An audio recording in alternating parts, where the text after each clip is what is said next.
Not every day is going to feel amazing. Some days, everything clicks. Your salah feels alive. Your energy is high. Your mind is absolutely clear. And other days, it's like you're dragging your feet in mud. It's so hard. But that's not failure. That's what we call life. See, Allah designed your life with variation. فَإِنَّ مَا الْعُسْرِ يُسْرًا. Indeed, with hardship comes easy, Jama'ah. We need to embody this. Not after hardship, with it. That means both ease and difficulty exist together, sometimes within the same day. If you expect perfection, every morning, even a small test will shake you and will break you.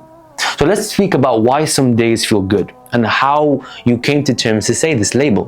When you wake up and everything feels smooth, that's not luck. You see, good days usually come from three things, from my experience. Number one, planning well the night before. Number two, executing consistently. And number three, Allah's blessing your effort with barakah. Okay? You see, when you wake up early, pray Fajr in Jama'ah, train, eat, and do your tasks, this is structure that you've made, meeting the tawfiq of Allah subhanahu wa ta'ala. So instead of chasing good feelings, chase a system that can create this bi'idhnillah ta'ala. Okay? So let's first delve into the misconception that a lot of people, vocalize.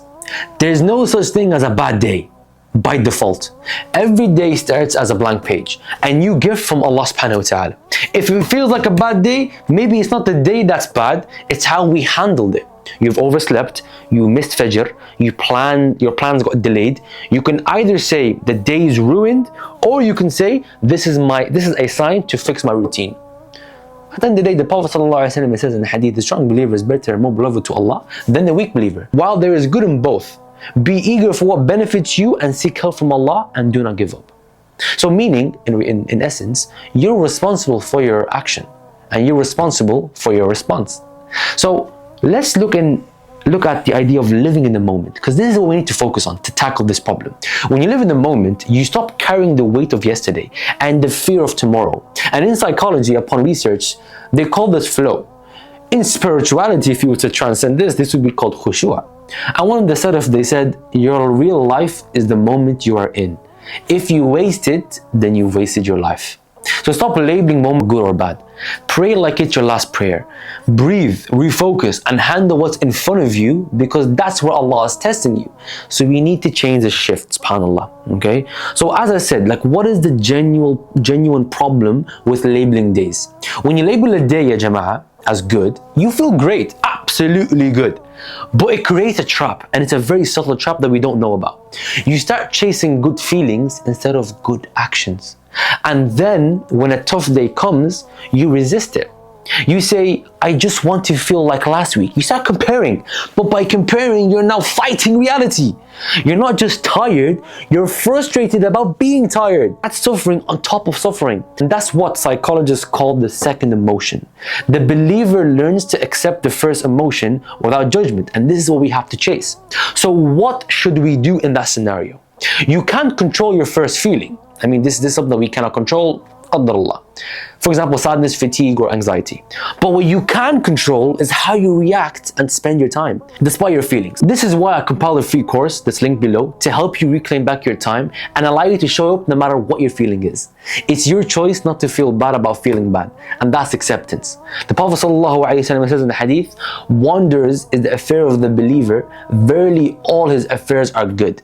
If something good happens, he is grateful, and that is good for him. If something bad happens, he is patient, and that is good for him.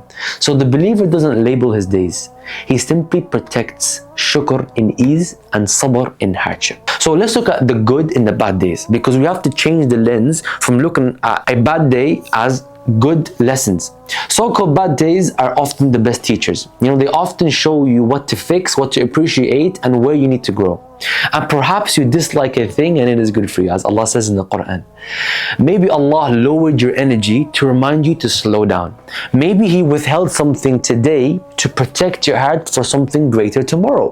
When you see your bad days like that, they become training and not a form of punishment that you put yourself under.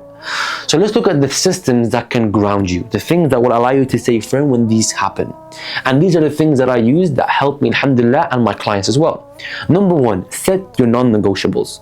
A physical win, moving your body. A spiritual win, connecting to Allah subhanahu wa ta'ala. A creative win, working on a business, working on your knowledge, growing your mind to serve someone. If we can define these things as win, even if the rest of the day feels absolutely messy, if you've hit these, you've won. Even if it's just one, subhanallah. Define your good day by principles and not feelings. And if we can live a life with principles, we will never be swayed by emotion. Tamam? Like for example, Fajr on time. I have to pray Fajr on time. I have to wake for Fajr on time. I have to have a workout in. I have to have a 2 hours of deep work, a deep work session. I have to have Quran within my day. This is a principle, okay? Because verily, one act of service towards your goals will allow you to get to where you want to get to. And that's your standard, and it's not your emotion. See the difference? So reframe bad days as feedback. Things that we can benefit, things that we can learn, and things that we can take lessons from. Do not say, I failed and I wasted the day and the day is bad and I don't feel like I benefited from it. Rather say, what did I learn? And that's how every day becomes either a win or a lesson. That's how it will be. Subhanallah. So even in the bad, you will still see the good because you've learned the lesson. And the lesson is the best form of teachers because this will allow you to do what you have to do and prevent you from doing what you should not be doing. So to bring it to an end, ya Jama'ah, you always have good days and bad days. But when you stop judging and comparing them, peace and tuma'nina enters your heart. Because the value of your day isn't in how it feels, it's in how you respond to it. So with that being said, stop chasing good days. Chase the presence in the moment, the discipline and the acceptance. And that's how you turn every day into a day that you guided. And don't forget, as Allah says, وَعَسَى أَن تَكْرَهُ شَيْئًا وَهُوَ خَيْرٌ لَكُمْ. And it may be that you dislike a thing while it is good for you. So with that being said, ya Jama'ah, I have set out on a mission to develop you, the Muslim youth, physically, mentally and spiritually. I've attached my free ebooks and free course to help you grow in every aspect and reach your goals. So tap in below in the description and unlock your full potential. With that being said, I look forward to seeing you guys inshallah in the next video. Don't forget to send salutations upon the Prophet sallallahu alaihi wasallam. Wassalamu alaikum wa rahmatullahi wa barakatuh.